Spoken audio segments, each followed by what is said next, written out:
Hi everybody, my name is Jake, although a lot of my friends know me as Jonica these days.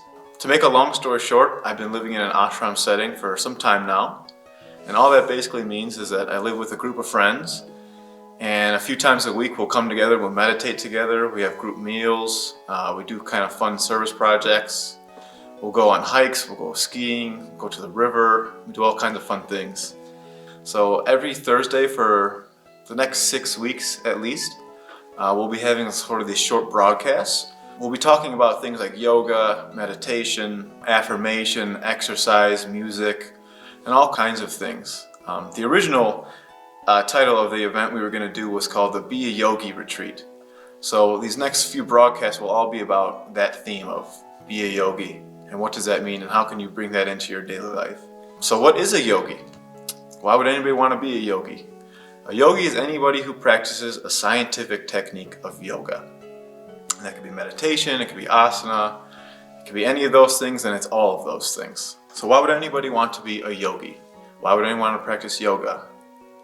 Paramahansa Yogananda, this man pictured behind me, he was the one who really first brought yoga to America back in the 1920s. This is actually about his 100-year anniversary of sharing yoga in the West.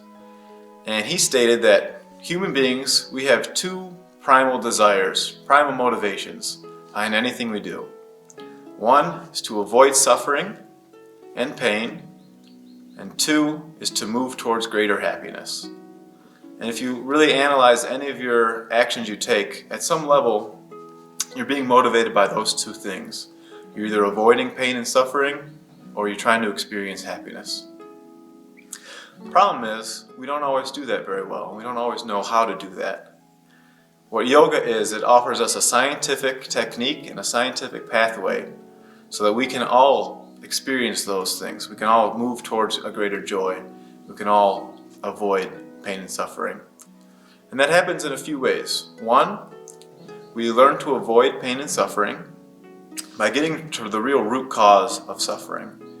And a lot of Buddhist traditions and many traditions, they all talk about this in different languages, but a lot about what it comes down to is our likes and our dislikes.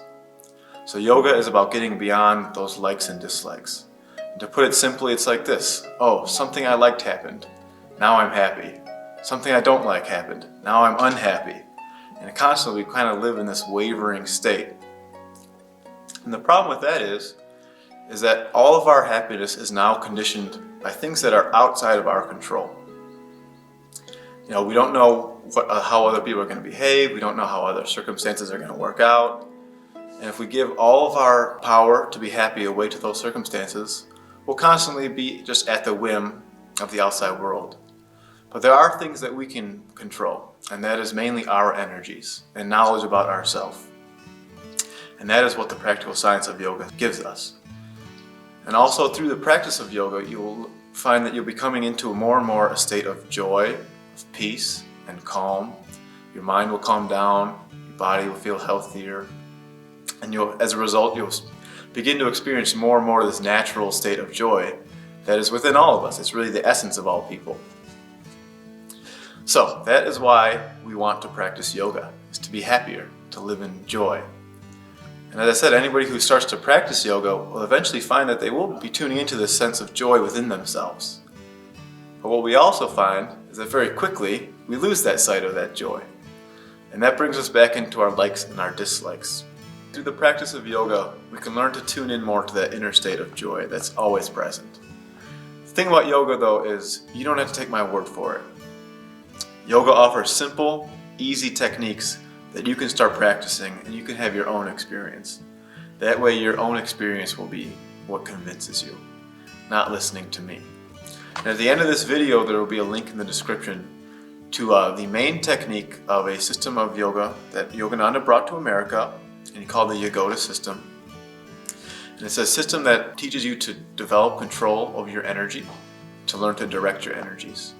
As I was saying before, the one thing we have control over, it's not the outside world, which seems to have a mind of its own, but it's our state of consciousness.